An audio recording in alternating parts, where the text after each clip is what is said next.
আসসালামু আলাইকুম everyone, welcome back to my channel. আজকে আমি আপনাদেরকে দেখাবো কিভাবে সহজে ম্যাঙ্গো লাচ্ছি বানানো যায়। এটাকে ফাঁকিবাজি ম্যাঙ্গো লাচ্ছিও বলা যায়। এটা বানানো খুবই সহজ। আমি এখানে একটা জার নিয়ে নিয়েছি আর আমি তাতে দিয়ে দিব 1 কাপ পরিমাণ টক দই। আপনারা চাইলে টক দইয়ের পরিবর্তে মিষ্টি দই ব্যবহার করতে পারেন। আমি টক দইটাই দিচ্ছি, আর টক দইটা কিন্তু আমাদের পেটের জন্য খুবই ভালো। টক দই খালি খেলে খুবই ভালো। টক দই কিন্তু ওজন কমাতেও খুবই সাহায্য করে থাকে।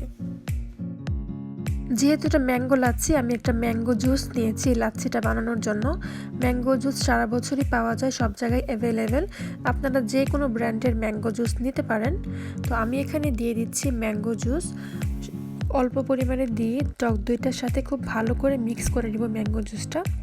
আর এই জন্য এই লাচ্ছিটার নাম দিয়েছি আমি ফাঁকিবাজি লাচ্ছি, যেহেতু এখানে কোনো আম ব্লেন্ড করার ঝামেলা নেই।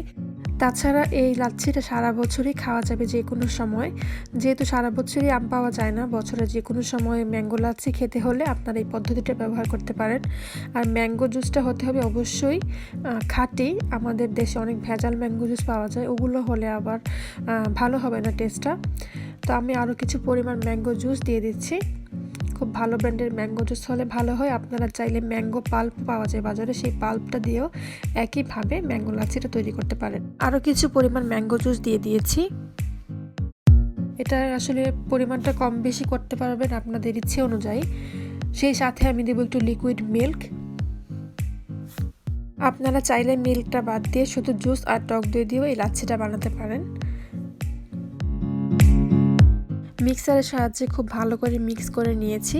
তবে লাচ্ছি বানানো কিন্তু শেষ হয়ে যায়নি। এখন দিয়ে দিলাম 2 চা চামচ পরিমাণ ইসবগুলের ভুসি।